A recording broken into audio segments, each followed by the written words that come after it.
Hello friends, welcome back to PIC Jammu. दोस्तों, अपने MCQs के ही सेशन को कंटिन्यू करते हुए आज कुछ और एमसीक्यूज़ को हम डिस्कस करेंगे। तो आज के जो एमसीक्यूज़ हैं ये भी कैश बुक और पैटी कैश बुक से ही रिलेटेड हैं। तो चलिए स्टार्ट करते हैं। तो ये कुछ एमसीक्यूज़ हैं, तो आप देख लेते हैं कि इनके एप्रोप्रिएट आंसर जो हैं वो क्या हो सकते हैं। तो नंबर 1 इसमें आ गया, कहता है विच of the following is not type of patty cash book. कहता बताओ इसमें से यहाँ पे कौन सी हमारी पैटी कैश बुक की टाइप नहीं है। 4 ऑप्शन हमें दे रखी हैं। Number 1 simple patty cash book, number 2 practical petty cash book, number 3 analytical patty cash book, number 4 non analytical patty cash book. जैसा कि मैंने आपको बताया है कि हमारी यहाँ पे जो पैटी कैश बुक होती है वो 2 टाइप की होती है। सिंपल पैटी कैश बुक जिसे हम non analytical patty cash book भी कहते हैं, और नंबर 2 दूसरी होगी एनालिटिकल पैटी कैश बुक जिसे हम कॉलमनर पैटी कैश बुक भी कहते हैं। ठीक है, तो ये 2 ही टाइप की पैटी कैश बुक होती है। तो अब हमें देखना है कि इसमें हमारा एप्रोप्रिएट आंसर क्या निकलता है।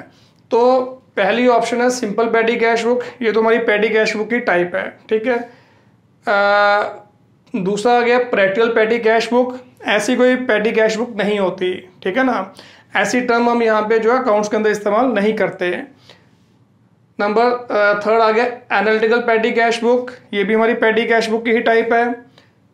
नेक्स्ट आ गया non analytical patty cash book, तो ये सिंपल पैटी कैश बुक को ही बोलते हैं। तो दैट मीन्स हमारा यहाँ पे जो राइट आंसर है वो क्या है, B part. Practical petty cash book नाम की कोई पैटी कैश बुक हमारी नहीं होती, तो हमारा करेक्ट आंसर है बी। क्लियर है। नेक्स्ट कहता which of the following is system of maintaining patty cash book.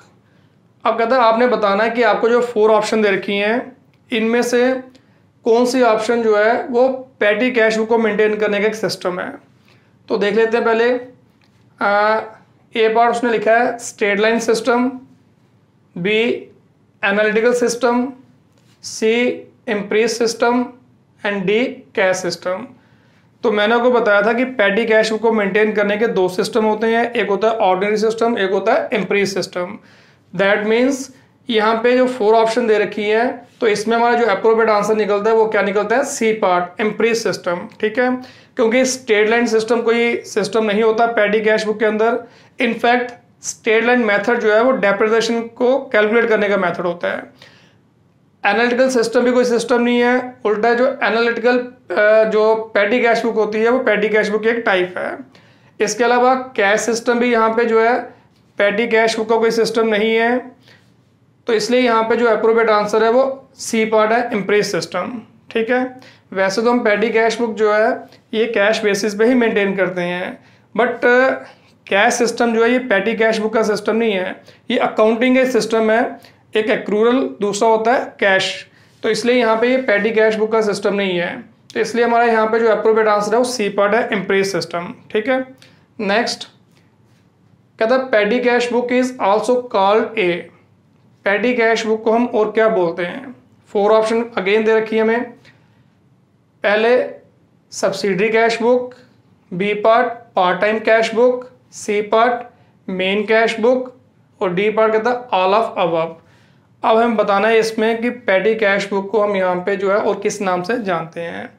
अब देखो, मैंने जब आपको पैटी कैश बुक करवाई थी तो ये चीज़ मैंने आपको बताई थी कि जो हमारी पैटी कैश बुक है ये मेन कैश बुक की यहाँ पे सब्सिडरी की तरह काम करती है, इसलिए हम यहाँ पे इसको सब्सिडरी कैश बुक भी कहते हैं। तो इसका मतलब यहाँ पे हमारा जो राइट आंसर है वो है ए पार्ट। ठीक है, पार्ट टाइम कैश बुक कोई कैश बुक नहीं होती, जो मेन कैश बुक है वो पैटी कैश बुक से अलग होती है, और ऑल ऑफ अबव ये हमारा आंसर हो नहीं सकता। तो हमारा यहाँ पे जो एप्रोप्रिएट आंसर है वो है ए पार्ट, यानी कि subsidiary cash book. Patty cash book को हम सब्सिडरी कैश बुक भी कहते हैं। क्लियर। नेक्स्ट कहता है विच of the following is not a subsidiary book. अब इसमें बताना है कि इसमें जो हमें ऑप्शन दे रखी है इसमें कौन सी यहाँ पे जो है ऑप्शन सब्सिडरी बुक की नहीं है। तो सब्सिडरी बुक जो होती हैं वो 5-6 टाइप की होती हैं, बता रखा आपको।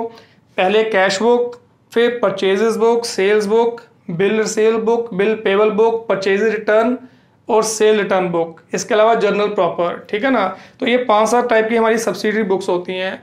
तो अब हमें बताना है कि इसमें कौन सी हमारी सब्सिडरी बुक नहीं है। तो बिल्स पेबल बुक ये भी हमारी सब्सिडरी बुक होती है। बिल्स ऑफ एक्सचेंज से रिलेटेड जो ट्रांजैक्शन होती है उसको रिकॉर्ड करने के लिए इसका इस्तेमाल करते हैं। वो दो होती हैं, एक बिल रिसीवेबल बुक, दूसरी bill payable book, number second bill receivable book.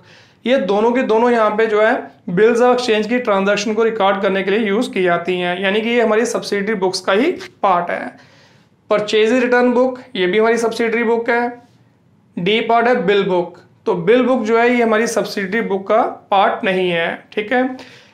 ये हमारे यहाँ पे जो डॉक्यूमेंट्री एविडेंस है ये उसका पार्ट है, यानी कि अगर हम किसी को गुड्स वगैरह सोल्ड करते हैं तो उसको यहाँ पे जो हम बिल देते हैं, इनवॉइस देते हैं, तो उसको हम बोलते हैं यहाँ पे जो है बिल बुक। तो इसलिए ये हमारा यहाँ पे सब्सिडरी बुक का पार्ट नहीं है, ये हमारे डॉक्यूमेंट्री एविडेंस का पार्ट है। इसलिए हम ये कह सकते हैं कि हमारी यहाँ पे जो राइट आंसर है वो डी पार्ट है, यानी कि बिल बुक। क्लियर है। नेक्स्ट कहता है if draft public cheque is received but is not deposited in the bank on the same day, the entry should be recorded इन।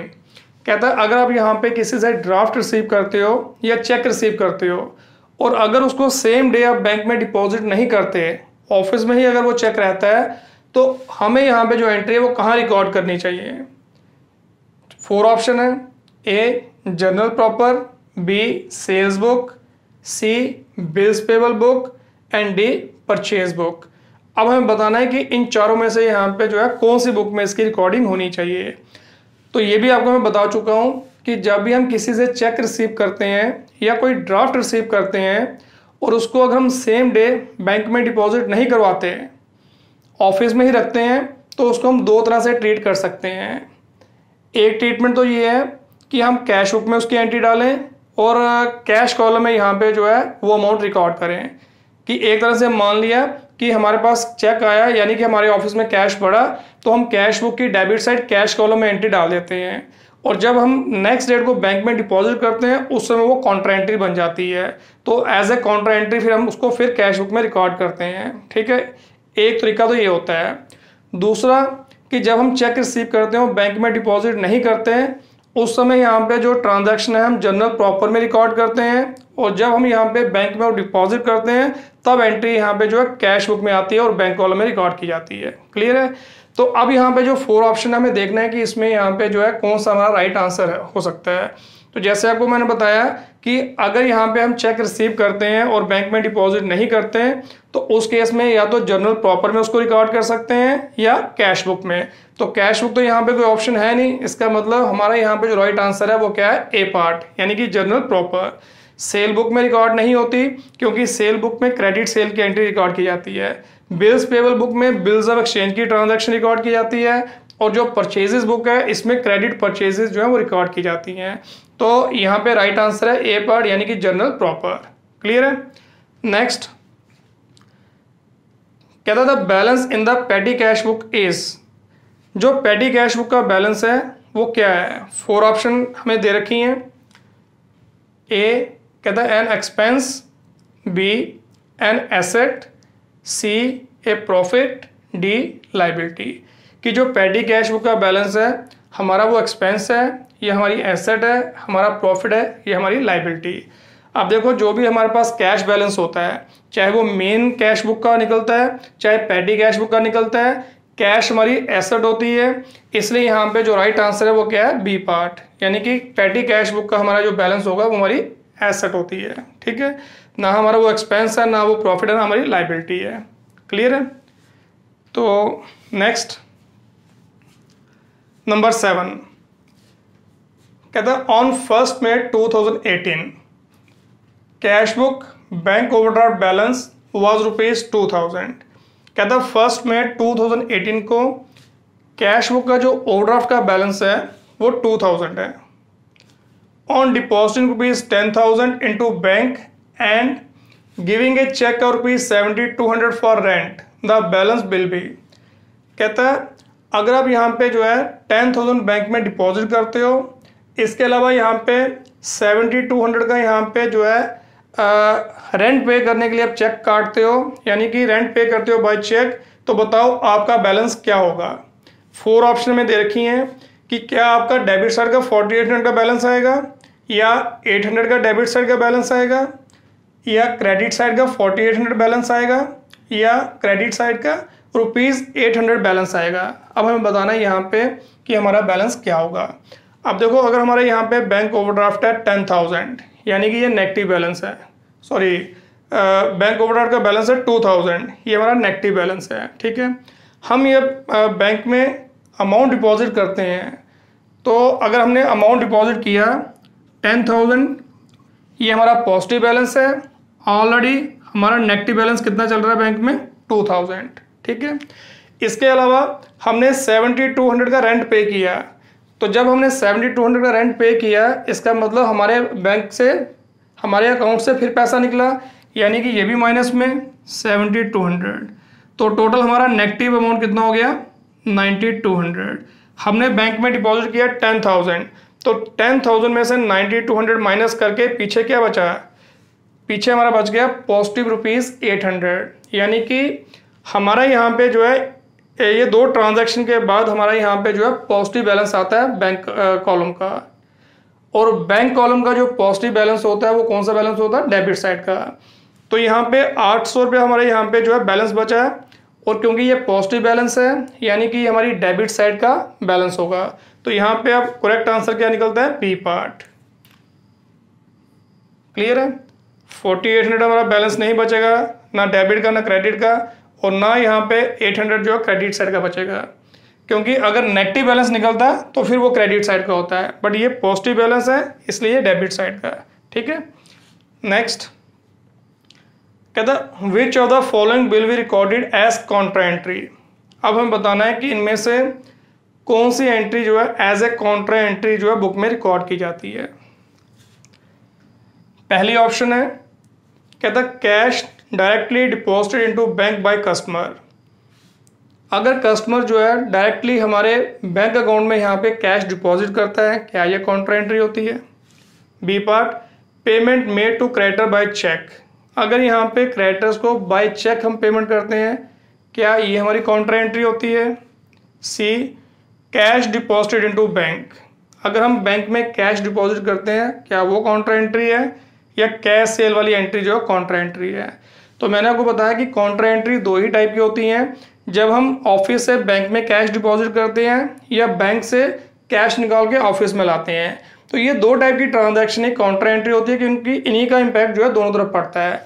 तो इट मीन्स हमारा यहाँ पे जो राइट आंसर है वो है C part, cash deposited into bank. ठीक है, जो कस्टमर डायरेक्टली हमारे अकाउंट में डिपॉजिट करेगा उससे हमारा बैंक बैलेंस बढ़ेगा, यानी कि इसका इम्पैक्ट हमारी कैश बुक की डेबिट साइड ही पड़ेगा।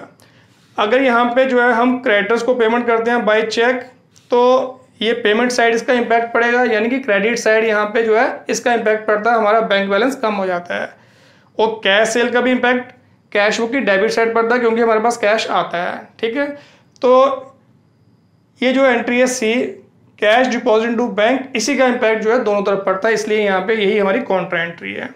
क्लियर है, नेक्स्ट कहता which of the following is not feature of cash book. अब हमें बताना है कि ये जो 4 ऑप्शन दे रखी हैं, इसमें से कौन सी ऑप्शन जो है हमारी कैश बुक का फीचर नहीं है। ठीक है, कौन सा हमारी कैश बुक का कैरेक्टरिस्टिक्स नहीं है, यानी कि कौन सी खास बात इनमें हमारी कैश बुक की नहीं है। 4 ऑप्शन दे रखी हैं। कहता है it records only 1 aspect of transaction, कि ये हमारी यहाँ पे जो है ट्रांजैक्शन का एक ही एक्सपेक्ट बुक में रिकॉर्ड करता है। क्या ये हमारा कैश बुक का फीचर है? बिल्कुल, क्योंकि कैश बुक में हम यहाँ पे ट्रांजैक्शन का एक ही एक्सपेक्ट को रिकॉर्ड करते हैं। जैसे हम जर्नल बुक में एंट्री डालते हैं, वहाँ जो अकाउंट डेबिट होता है उसको भी हम रिकॉर्ड करते हैं, जो क्रेडिट होता है उसको भी रिकॉर्ड करते हैं, यानी कि ट्रांजैक्शन के दोनों एक्सपेक्ट को उसमें रिकॉर्ड करते हैं। जबकि कैश बुक में खाली कैश का जो एक्सपेक्ट होता है वही हम रिकॉर्ड करते हैं, दूसरा एक्सपेक्ट इसमें रिकॉर्ड नहीं होता। तो इसका मतलब ये हमारी कैश बुक का यहाँ पे जो है इंपॉर्टेंट फीचर है कि कैश बुक में हम यहाँ पे जो है ट्रांजैक्शन के एक ही एक्सपेक्ट को रिकॉर्ड करते हैं। ठीक है, कैश आई या गई। नंबर 2 कहता है it perform the function of primary book and principal book at the same time. कहता है ये प्राइमरी बुक और प्रिंसिपल बुक का फंक्शन जो है एक ही टाइम पे यहाँ पे परफॉर्म करती है। तो कैश बुक का ये फीचर बनता है, क्योंकि कैश बुक जो है एक टाइम पे हमारी प्राइमरी बुक भी है और हमारी यहाँ पे प्रिंसिपल बुक भी है। तो दैट मीन्स ये भी हमारी कैश बुक का ही फीचर है। हमें बताना है इनमें कौन सा फीचर नहीं है। It records credit sale of asset, कहता है ये क्रेडिट सेल जो है वो रिकॉर्ड करती है, एसेट्स की क्रेडिट सेल को रिकॉर्ड करती है। बिल्कुल नहीं।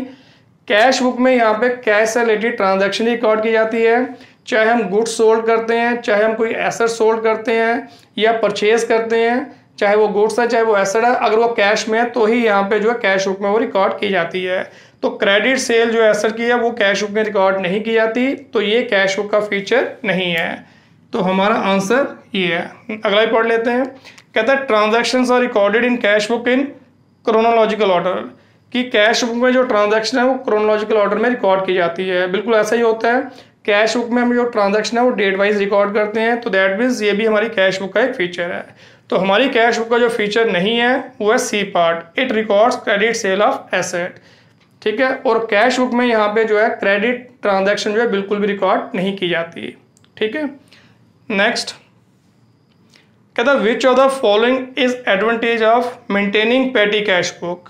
कहता बताओ ये जो आपको 4 ऑप्शन दे रखी हैं इसमें यहाँ पे जो है कौन सा ऑप्शन जो है वो पेटी कैश बुक को मेंटेन करने का एडवांटेज है। पहले 4 ऑप्शन पढ़ लेते हैं क्या क्या लिखा है। पहला आ गया लेबर सेविंग, दूसरा आ गया financial performance and position is known, C आ गया कंपैरेटिव स्टडी और डी आ गया ऑल ऑफ अबव। अब हमें बताना है कि इसमें कौन सा यहाँ पे जो ऑप्शन है वो पेटी कैश बुक का एक एडवांटेज है। अब देखो यहाँ से शुरू कर लेते हैं, ऑल ऑफ अबव को देखते हैं बाद में। पहले उसने दिया है कंपैरेटिव स्टडी, सी पार्ट दिया कंपैरेटिव स्टडी। पेटी कैश बुक को यूज़ करके हम कंपैरेटिव स्टडी नहीं कर सकते। कंपैरेटिव स्टडी का मतलब होता है कि 2 चीज़ों को कंपेयर करके कोई कंक्लूजन ड्रा करना, तो इसमें तो हम कंपैरिजन करते ही नहीं किसी का भी। ठीक है ना। तो इसलिए यहाँ पे जो है ये एडवांटेज नहीं हो सकता। अगर ये एडवांटेज नहीं है तो ऑल ऑफ वो भी हमारा आंसर नहीं हो सकता, तो दैट मीन्स ये दोनों हमारे आंसर नहीं हो सकते। फिर इसमें एक ऑप्शन और दे रखी है financial performance and position is known. कहता है कि पेटी कैश बुक के जरिए आपको अपनी यहाँ पे फाइनेंशियल परफॉर्मेंस और पोजीशन का पता लगता है। बिल्कुल भी नहीं लगता, क्योंकि फाइनेंशियल परफॉर्मेंस का पता हमें बैलेंस शीट बना के लगता है, जो कि हम अकाउंटिंग का क्लोज होने के बाद बनाते हैं। पेटी कैश बुक में सिर्फ हमें पेटी एक्सपेंसेस और पेटी कैश का जो बैलेंस होता है उसी के बारे में पता लगता है, तो इसलिए यहाँ पे ये भी इसका एडवांटेज नहीं है। अब बच गया पीछे एक ही ऑप्शन है ए पार्ट, यानी कि लेबर सेविंग। तो पेटी कैश बुक को मेंटेन करके हम लेबर सेविंग कर सकते हैं। लेबर सेविंग का मतलब, क्योंकि जो मेन कैशियर होता है अब छोटी मोटी ट्रांजैक्शन को हैंडल करने के लिए वो अलग से एक पर्सन अपॉइंट कर देता है, जिसकी वजह से यहाँ पे उसका पूरा फोकस बड़ी बड़ी कैश की ट्रांजैक्शन पे रहता है। इस तरह से यहाँ पे जो है उसकी मेहनत बच जाती है, क्योंकि छोटी छोटी ट्रांजैक्शन जो है अब दूसरे जो पेटी कैशियर है उसको हैंडल करनी पड़ती है। इसलिए यहाँ पे जो मेन कैशियर है उसके यहाँ पे जो है लेबर में सेविंग होती है, तो वो अपना पूरा फोकस जो है बड़ी बड़ी ट्रांजैक्शन पे लगा सकता है। ठीक है। तो इसलिए यहाँ पे लेबर सेविंग जो है ये पेटी कैश बुक का एक एडवांटेज हो सकता है। तो हमारा जो करेक्ट आंसर है वो है ए पार्ट। ठीक है। नेक्स्ट कहता है cash book with bank column only is known as. कहता है जो कैश बुक है बैंक कॉलम वाली उसको हम क्या कहते हैं।